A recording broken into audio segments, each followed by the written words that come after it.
faith of any kind always comes by hearing. You didn't believe you were dumb till you heard you were dumb.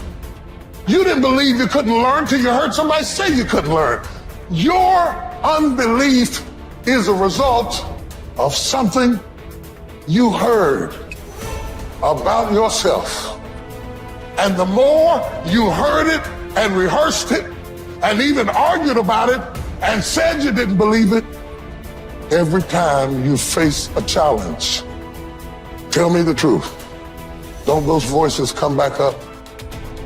Every time you hit a low place, don't those voices come back up again? And you will never completely be healed or whole until you change the voice inside of your own head. And nobody can do this but you. You've got to make some conscious effort to begin to work to develop you. Start listening to tapes on a daily basis to begin to recondition your mind, to retrain your thinking. Listen to things that can empower you, that can enable you to create a new reality for yourself and a new life for yourself. You might appear to be strange around most people. Don't expect it to make sense to anybody why you've got to do this, why you have got to go. Why? I don't understand. You don't have to. I'm going for me. This is something I have got to do. How would an abundant person think? Write it down, dude, and fire and wire those thoughts in your brain and install the hardware. Keep doing it with attention and intention. It becomes the new voice in your head. It becomes a software program. And before you reach for your cell phone and start scrolling through your social media, close your eyes and rehearse in your mind how that person would walk, how they would breathe, how they would smile, how they would greet people, how they would be on Zoom calls, how would they be in traffic, how would they be at dinner. And the act of closing your eyes and mentally rehearsing the act, if you're truly present, the brain does not know the difference between the real life experience and what you're imagining. In fact, just a little bit of time, you start to install the neurological hardware to look like you already did it.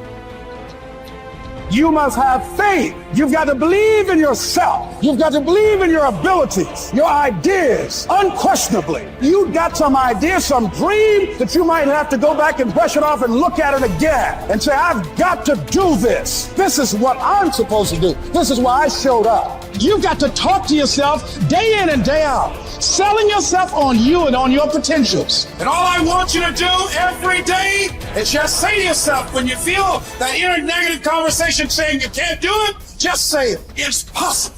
Other people have done it, then we can do it. We fail a lot of times. Well, a lot of other folks fail, and eventually they came back and they succeeded. So it's possible we can have what we want, and it's necessary. We get negative, do-nothing people out of our lives. It's necessary. We never stop learning and growing and developing ourselves. It's necessary that we never give up. Whatever we have to do, it's worth it.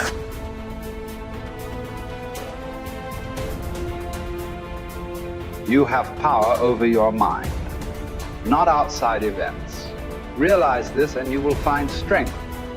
When you arise in the morning, think of what a privilege it is to be alive, to think, to enjoy, to love. The soul of a man harms itself, first and foremost, when it becomes, as far as it can, a separate growth, a sort of tumor on the universe. Because to resent anything that happens is to separate oneself in revolt from nature, which holds in collective embrace the particular natures of all other things. Yes, keep on degrading yourself, soul. But soon your chance at dignity will be gone. Everyone gets one life. Yours is almost used up, and instead of treating yourself with respect, you have entrusted your own happiness to the souls of others. Everything of the body is a river. Everything of the soul is dream and vapor. Life is war and the abode of a stranger. The only fame after death is oblivion. Forget everything else. Keep hold of this alone and remember it. Each of us lives only now, this brief instant. The rest has been lived already or is impossible to see. The span we live is small. small as the corner of the earth in which we live it, small as even the greatest renown, passed from mouth to mouth by short-lived stick figures, ignorant alike of themselves and those long dead. It's the programs in the first 7 years of your life that actually started in the last trimester before you were born. The fetus is already learning. I go, these programs downloaded in the first 7 years control the character of your life. And I go, okay, what programs did you get? I go, well, wait a minute. What programs did you get before you were born? Your life is run by programs and you have no conscious awareness of these programs because your conscious mind wasn't working when the downloads were occurring. So all of a sudden I say, now we have a problem. I go, you've been programmed, you don't even know what the hell programs are. 95% of your life is coming from the programs. Your life is a printout of your programs. Look at your life right now and recognize the things that you like that come into your life. They didn't get there by accident. They came in there because you have a program to, have those things. The things that you wish or desire, but you have to work hard, sweat over it, put effort into it. Why are you working so hard? And the answer is, whatever program you downloaded doesn't support that. And you're trying to override the program with the conscious mind. And I go, well, here's the problem. The conscious mind only working 5%, the program 95%. That's one problem right there, mathematically. That's a problem. Let me give you another mathematical. The subconscious is 1 million times more powerfully computed than the conscious mind. So I say, now do the math. How effective is your conscious mind at overriding the subconscious? I say it works 5% of the time with a miniature computer. And I go, wow, that's your problem. I go, the only way you can override the program is not play the program, and that's when we said stay mindful. And then we then said, well, that's going to be difficult because we have to think. So there's only one way out. Reprogram the subconscious mind.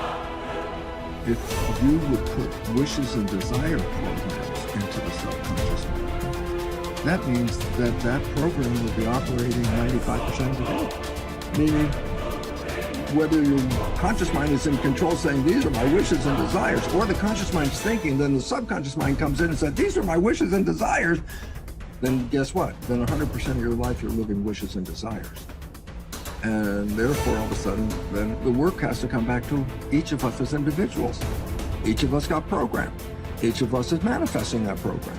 We give up our power in many of the programs. A fine example is, you were sick as a kid, and just like your parents and any other family members, when you were sick, you went to the doctor. And I go, that's a habit. I said, what does it mean? It says, we learned this in the first 7 years. The program, it says, when you're sick, you give up this power and you go to that doctor and you accept the doctor as the power over you. Because when it came to health, it's like, no, you don't do it. The doctor does it. That's the program. I say, so what's the point? You have given up power over the control of your life and have given it to the truths, quote unquote, offered by the doctor. I go, significance. I go, the doctor misreads your diagnosis and then tells you, oh, I'm sorry, you only have 3 months left to live. And I go, significance. 95% of the day, the program says the doctor is the correct one, the truth. What do I know? The doctor knows. What do I know? So 95% of the day, then your belief system is going to do what? Take the words of the doctor and manifest them as truth. I go, what's that mean? Well, you're going to die in about 3 months. I go, from what? I go, hey, that was a misdiagnosis. You're still going to die because your belief system will manifest an illness that will terminate. Cancer, for example, is not due to any genes. There's no gene that causes cancer. The genes are correlated with cancer. Well, what causes cancer? I say disharmony and repressed anger is one of the big ones.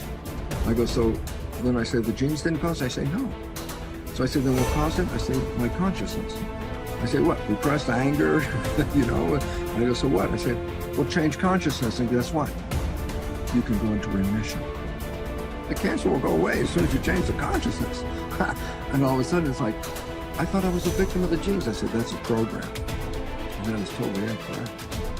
Because as quantum physics says, consciousness is creating our life experiences. And as the new biology, which I'm familiar with, called epigenetics, is how consciousness controls the genetics. And all of a sudden I say, oh, well then biology and quantum physics now share the same story. Yeah, you're creating this. And then the idea is that if you look at the creation and not happy with it, don't go out and blame the creation, because you never saw that you were participating in a way invisible to you that led to this expression. If you want to change it, you have to change you, and then the environment will change.